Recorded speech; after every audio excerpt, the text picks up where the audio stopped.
할렐루야. 네, 여러분 지난 한 주간 평안하셨습니까? 네, 이 시간도 주님의 놀라운 은혜가 우리 모두에게 가득 넘치는 그런 시간 되기를 간절히 소망합니다.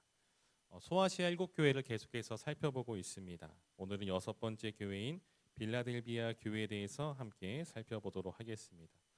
아마 빌라델비아라는 말을 여러분들 좀 많이 들어보셨을 것 같아요. 그러니까 성경에는 이제 빌라델비아라고 기록이 되어 있는데 이제 필라델피아라는 그런 단어로 좀 많이 들어보셨죠. 지금도 뭐 미국에 필라델피아라는 도시가 있고 또 뭐 치즈 브랜드 중에도 필라델피아 치즈도 있고 여러 가지로 좀 익숙하게 좀 들어보신 단어인 것 같아요. 무엇보다도 우리나라에도 이제 이 빌라델비아 교회라고 검색을 하면은 각 지역마다 있을 정도로 많은 교회들이 이름을 빌라델비아 교회라고 써요. 그러니까 우리가 저번에 살펴봤던 서머나 교회처럼 이 서머나 교회나 빌라델비아 교회가 우리나라에도 전혀 소아시아와 관련이 없어 보이는 우리나라에도 그런 이름을 딴 교회들이 많이 있습니다. 왜냐하면 이 저번에 살펴본 이 서머나 교회 그리고 오늘 살펴볼 빌라델비아 교회는 이 소아시아 7교회 중에서 정말로 유일하게 책망을 받지 않고 도리어 주님께 칭찬과 격려만 받은 교회이기 때문입니다. 그래서 아마도 뭐 서머나 교회나 빌라델비아 교회라고 이름을 지은 이유는 그렇게 주님께 칭찬받는 교회가 되기 위한 그런 의미에서 그렇게 지었던 것 같습니다. 그럼 오늘 이 편지를 받는 주님께 이제 메시지를 듣는 이 빌라델비아는 어떤 곳일까요? 학자들은 이 도시가 그러니까 대략적으로 뭐 정확한 시기는 알 수 없지만 이제 기원전 한 150년 전후로 좀 지어졌을 거다라고 이렇게 좀 추정을 합니다. 그러니까 기원전 150년에 지어진 도시라고 하면 여러분 어떤 것 같아요? 그러니까 역사가 그렇게 오래되지 않은 도시예요. 그러니까 뭐 옛날부터 뭐 고대 뭐 페르시아나 뭐 그리스 이런 때가 아니라 이미 로마가 이곳을 정말 통치하고 있었던 그때에 건립된 좀 뭔가 신흥 그런 도시라고 좀 볼 수 있어요. 그래서 이 도시는 교통의 요지였다고 하고 또 전략적으로 요충지였다라고 합니다. 그래서 짧은 역사를 지녔지만 무역과 상업이 발달하고 있는 그런 도시입니다. 그래서 이 빌라델비아는 우리가 뭐 그리스 본토, 뭐 아테네나 뭐 이런 지역에서 이제 소아시아 동쪽으로 이제 옮겨갈 때에 통로 중간에 위치한 그런 도시로서 이제 정말 이게 좀 성장하고 있는 그런 도시였습니다. 로마 제국에서는 이제 이 편지를 보낼 때 뭐 칙령을 보내든 어떤 개인의 서신을 보낼 때에 항상 이 빌라델비아를 거쳐서 갔는데 그래서 이 빌라델비아를 동방으로 향하는 관문이라는 표현도 썼습니다. 그러니까 이 정도만 들으면 어떻습니까? 이 빌라델비아라는 도시가 이제 이 역사적으로는 굉장히 좀 짧은 역사를 가졌지만은 이제 뭔가 신흥 도시로서 정말 점점 커져갈 수 있는 그런 여건을 두루 갖추고 있는 곳이죠. 그래서 이 도시가 굉장히 크게 성장할 법도 한데 근데 그러지 못했어요. 왜냐하면 이 도시는 지질학적으로 좀 많은 약점이 있습니다. 그러니까 이 도시가 우리가 흔히 지진 대 위에 세워졌다라고 해요. 그러니까 크고 작은 지진이 이 도시 가운데 계속해서 일어났던 거예요.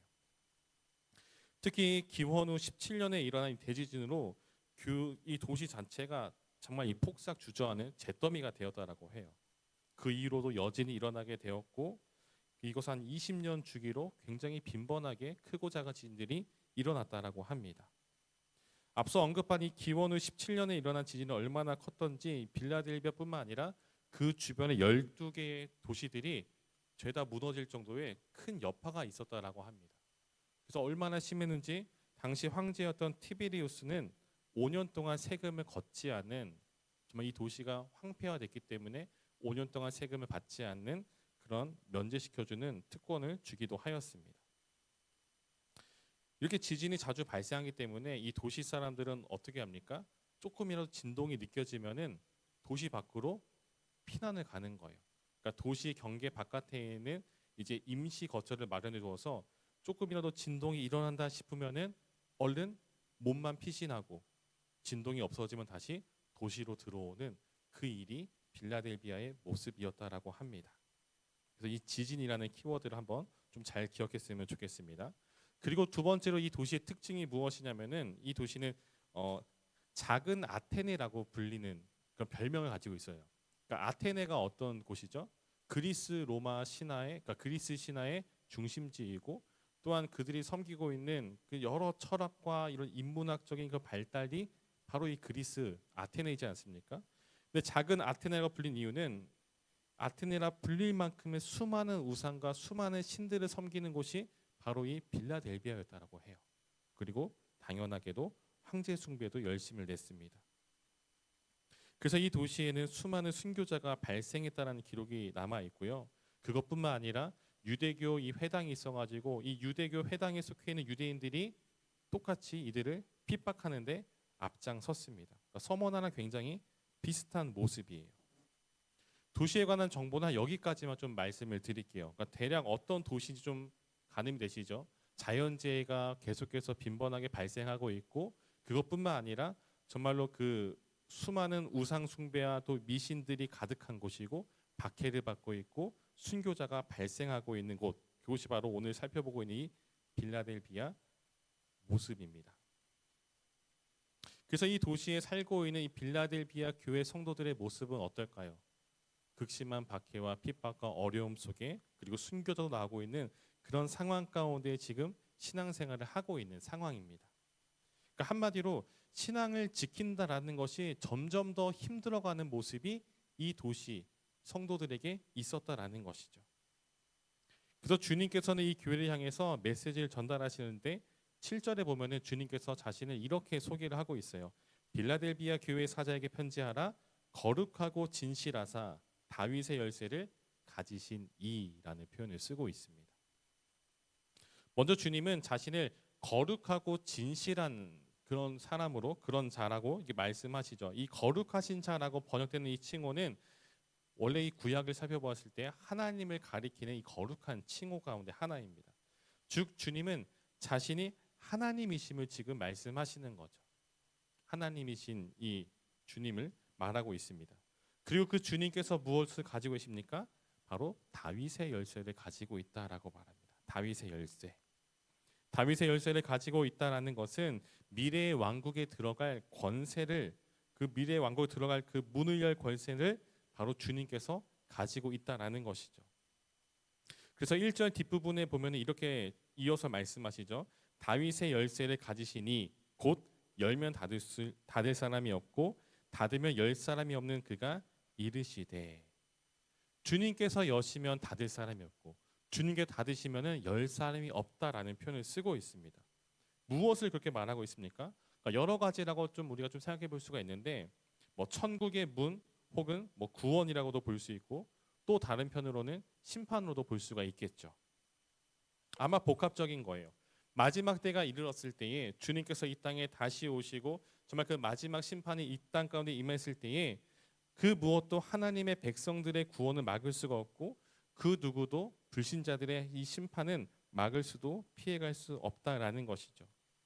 그 다윗의 열쇠를 가지신 그 주님께서 성도들 앞에 열린 문을 두십니다. 즉 구원의 문과 이 생명의 문, 천국의 문을 활짝 열어 두신다라는 것이죠. 왜 주님께서는 이 빌라델비아 교회 성도들에게 다윗의 열쇠를 가지고 천국의 문을 열어 두신다라고 할까요? 우리 8절 말씀 한번 같이 한번 읽어보았으면 좋겠습니다. 8절 한번 같이 읽겠습니다. 시작. 볼지어다 내가 내 앞에 열린 문을 두었으되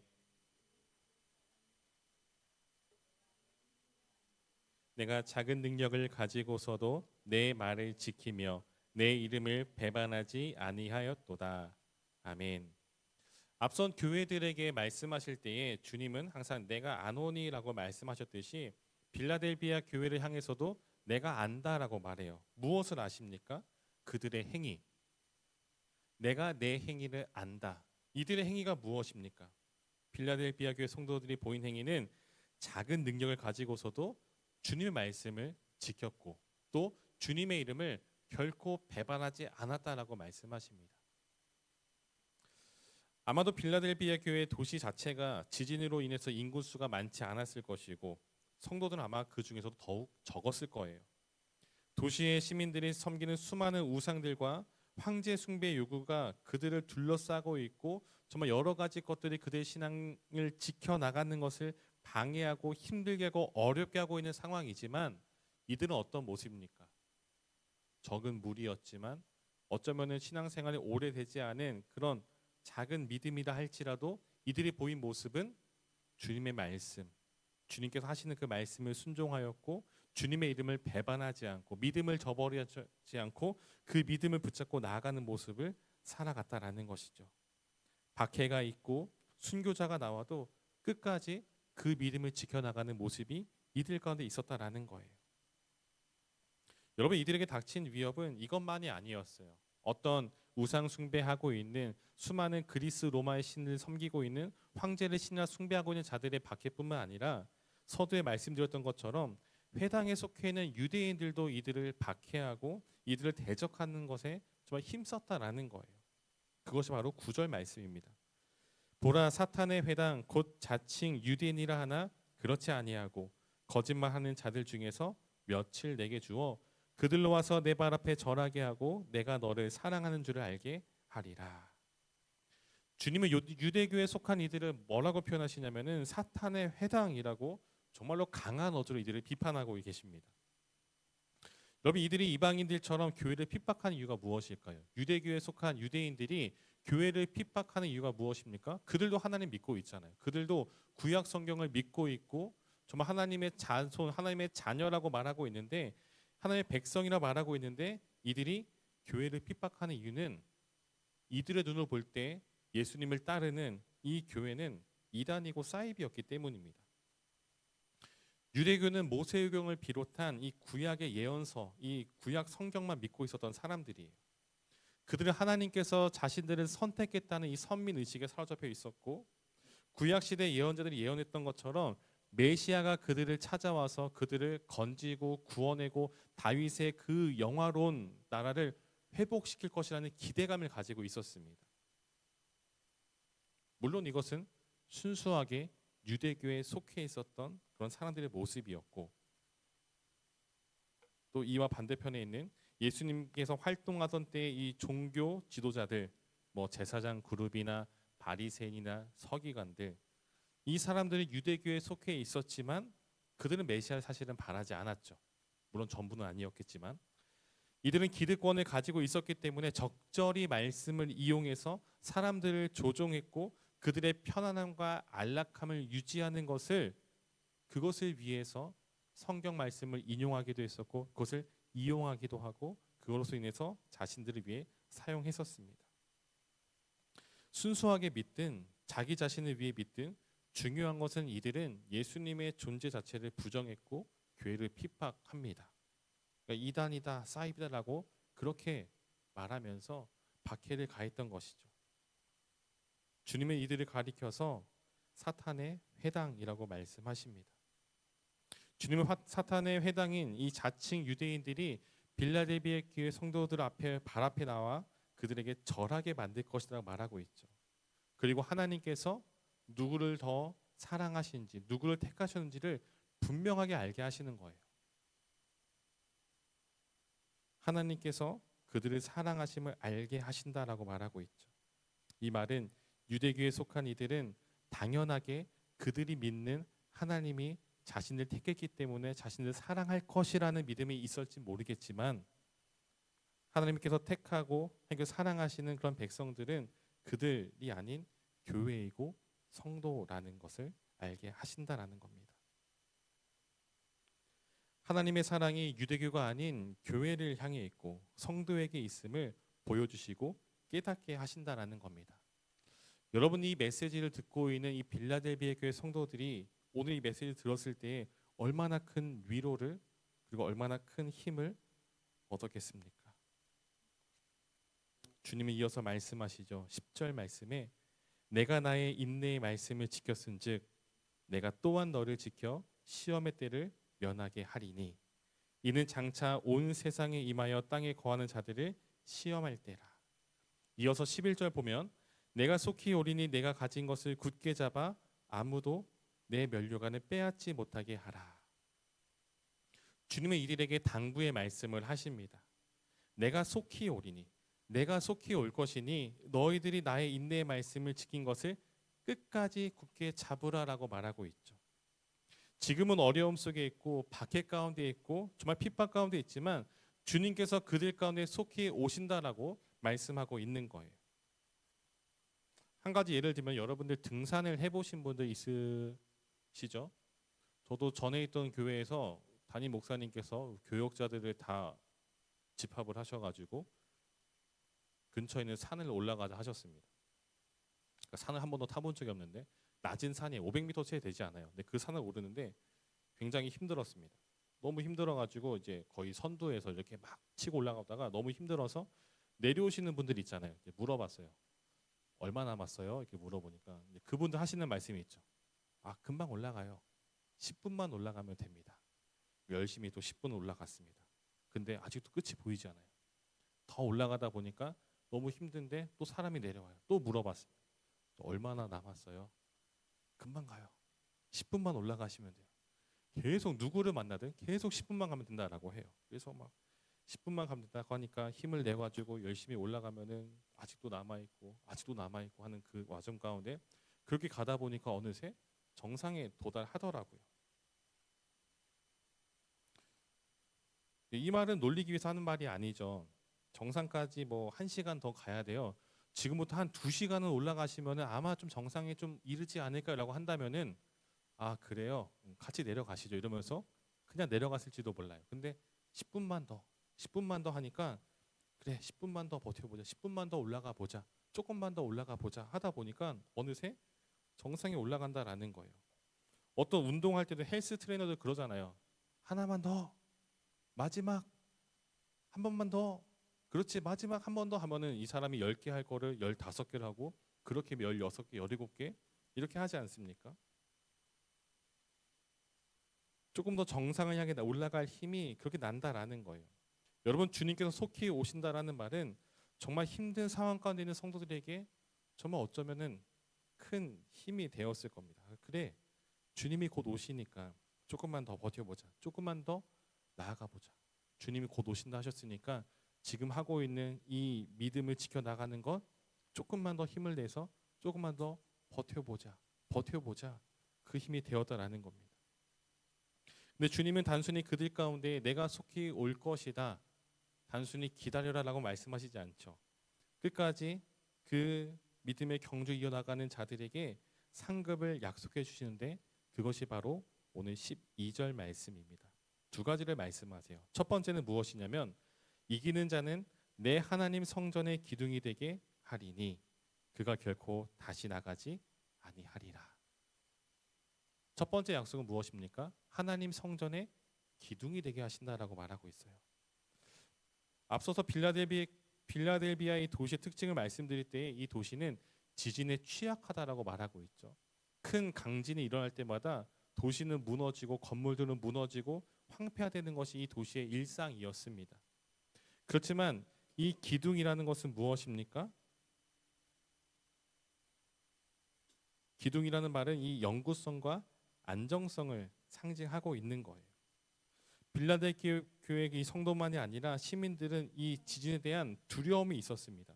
언제 지진이 일어날지 모르기 때문에 조금이라도 흔들림이 느껴진다면은 모조리 도망가는 것이 바로 이들의 모습이었어요. 제가 군대에 있을 때 강릉에 있었는데 지진을 태어나서 처음으로 경험한 적이 있습니다. 크지도 않았어요. 한 나중에 뉴스를 보니까 한 4점 몇 이 정도였는데 그냥 저녁에 다 같이 TV를 보고 있는데 이게 흔들리는 거예요. 막사가 흔들리는데 다들 처음 경험하니까 멍하게 되더라고요. 그러고 있다가 누군가 한 명이 소리를 치면서 으악 하면서 뛰쳐나가니까 다들 아무 생각 없이 으악 하면서 소리 지면서 다 뛰쳐나가더라고요. 이 4점 몇, 뭐 3점 몇, 정말 이 작은 지진에도 사람이 정말로 아무 생각이 안 들고 공황에 빠지고 정말 살기 위해서 도망쳐 나가는데 이 빌라델비아의 이 도시는 수많은 강진과 여진이 반복되는 그런 도시였잖아요. 조금이라도 진동이 느껴진다면은 아무 생각이 들지 않고 두려움에 빠져가지고 도시 밖으로 도망치는 것이 이들의 일상이었습니다.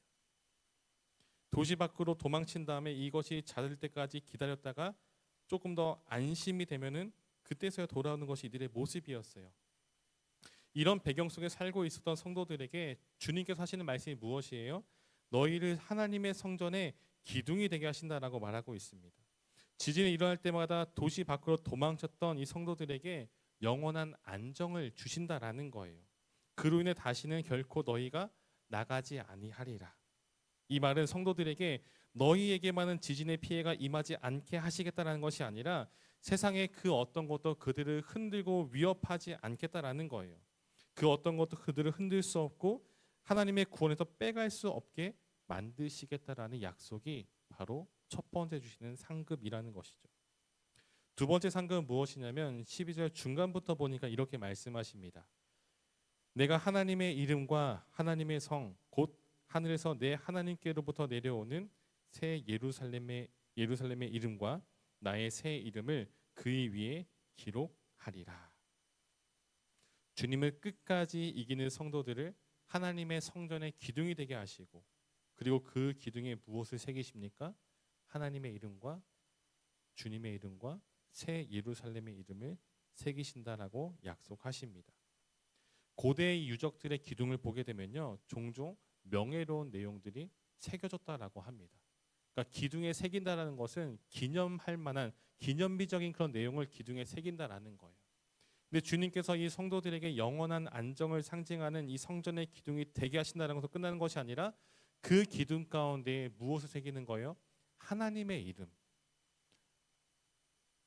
그리고 주님의 이름 그리고 새 하늘과 새 땅이 열리고 하늘로부터 내려오는 새 예루살렘 이름을 새긴다라는 것은 그들 가운데 영광을 나눠주시고 그 영광을 그들과 공유하시는 이루 말로 표현할 수 없는 그 영광을 주신다라고 지금 약속을 하고 있는 것입니다.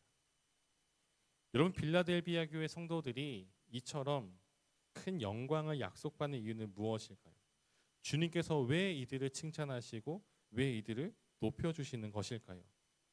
이들은 주님께서 말씀하셨던 것처럼 작은 능력을 가졌습니다. 이 작다라는 것은 이들의 공동체의 규모가 작다라는 것일 수도 있겠고 이들의 믿음이 아직은 시작한 지 얼마 안 된 조금은 어린 신앙이라는 표현이 될 수도 있을 것 같아요. 규모가 작든 신앙이 아직 어리든 중요한 것은 이들이 작음에도 불구하고 끝까지 주의 말씀을 지키고 그 이름을 부끄러워하지도 배반하지도 않았다라는 것이죠. 주님께서는 바로 그 지점을 보고 있는 거예요. 작음은 결코 흠이 되는 것이 아닙니다. 만약 주님께서 성도들을 바라보시는 그 기준이 어떤 이 공동체의 크기에 달려 있다면 우리 교회는 어떤 모습일까요? 주님 보실 때 아마 대역 죄인이지 않을까요? 주님께서 평가하시는 기준이 어떤 믿음의 크기라면은 그것 또한 우리에게는 기준 미달일 거예요. 누가 그 하나님의 그 절대적인 그 믿음의 기준 앞에서 나는 그 기준에 그 커트라인에 통과했다라고 자신에게 말할 수 있는 사람이 과연 얼마나 되겠습니까? 그렇지만 주님은 그런 것으로 우리를 판단하지 않으시고 마태복음 17장 20절에 보면은 이렇게 말씀하십니다. 진실로 너희에게 이르노니 만일 너희에게 믿음이 겨자씨 한 알만큼만 있어도 이 산을 명하여 여기서 저기로 옮겨지라 하면 옮겨질 것이요 또 너희가 못할 것이 없으리라. 여러분 겨자씨만한 이 믿음이어도 산을 옮길 수가 있습니다. 작은 능력을 가졌어도 주님의 말씀을 지키며 주님의 이름을 배반하지 않을 수 있습니다. 크고 작음이 문제가 아니라 우리가 주님 안에 거하고 있는지 성령 하나님의 충만하심이 우리 안에 있는지 바로 그것이 중요하다라는 거예요. 빌라델비아 교회는 이런 모습이 있었고 그렇기에 주님께 칭찬을 받고 있는 것이죠. 사랑하는 성도 여러분, 오늘은 알다시피 종려 주일입니다. 2000년 전 주님은 나귀를 타시고 예루살렘으로 입성하셨습니다. 그 당시 우리가 아는 것처럼 수많은 사람들이 수많은 인파들이 예수님께서 예루살렘에 올라가시는 그 길 가운데 마중 나와서 종려나무 가지를 흔들고 호산나 다윗의 자손이여라고 그를 맞이합니다. 누가 보아도 이는 왕이 입성하는 장면이었고 세상을 떠들썩하게 만들 만한 놀라운 일이었습니다. 그런데 일주일이 채 지나기도 전에 상황이 반전되죠. 뜨겁게 환호했었던 이 사람들이 도리어 이제는 그를 십자가에 못 박아 죽이라라는 이 성난 군중으로 변하게 됩니다. 왜 그렇습니까? 그들이 바라고 있었던 그런 메시아의 모습, 예수님의 모습과 예수님께서 보이고 있는 그런 모습이 차이가 있었기 때문이죠. 자신이 바라는 메시아의 모습이 아니었기 때문에 그들이 정말 환호하고 맞이했던 그 주님을 이제는 십자가에 못 박아 죽이라라는 그런 모습으로 변하게 된 것입니다. 저는 한때 개인적으로 이 종려주의를 왜 긴점해야 되는지에 대한 그런 큰 의문을 가진 적이 있었습니다. 종려나무 가지를 흔들고 호산나 다윗의 자손이라고 말하는 군중들이 정말 좀 가증스러워 보이더라고요. 왜 이 사건을 기억해야 하는가? 왜 정말로 이 변절하게 되는 그 사람들, 종려나무 가지를 흔든 이 날을 왜 지금도 지켜야 하지? 라는 그런 생각을 한 적이 있었어요.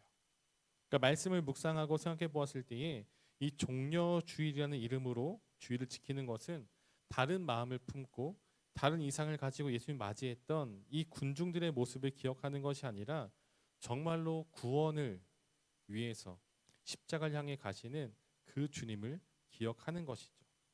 첫사람 아담의 실패로 닫혀 있었던 구원의 문을 다시 여시는 둘째 아담이신 예수 그리스도를 기억하며 경배하는 날이 바로 종려주일인 것입니다. 오늘 본문에서 이 빌라델비 교회 성도들에게 말씀하신 열린 문이 바로 구원의 문, 또 생명의 문, 그리고 이 사명의 문이지 않습니까? 오늘 종려주일을 맞이하여서 오늘 우리의 모습을 좀 돌아보았으면 좋겠습니다. 수많은 인파를 동원해서 종려나무 가지를 흔드는 모습이 없어도 괜찮습니다. 어마어마하게 많은 그 사람들이 모여서 예배를 드리지 않아도 괜찮아요. 주님께서 원하시고 바라시는 성도는 비록 작은 능력을 가졌다 할지라도 끝까지 그 주님을 붙잡고 그 이름을 부인하지 않는 제자라는 것입니다. 자신의 생각과 기대가 무너지면은 주님을 떠나고 배신하고 배반하는 그런 사람들이 아니라는 거죠. 여러분, 오늘 우리는 어떤 사람들입니까? 화려하고 그리고 거대한 무리 속에 속해 있는, 그러나 중심에는 주님이 아닌 내가 앉아 있는 사람들인가요? 아니면 비록 작고 연약한 모습이지만 내 마음속 중심에 주님을 모시고 살아가는 그 모습이 있으신가요? 오늘 이 자리에 함께 모여하는 우리 모두가 다 이 빌라델비아 교회의 성도들처럼 끝까지 주님의 말씀을 기억하여 지키고 그 이름을 배반하지 않고 마지막 때까지 주님과 함께하는 모습이기를 간절히 소망합니다.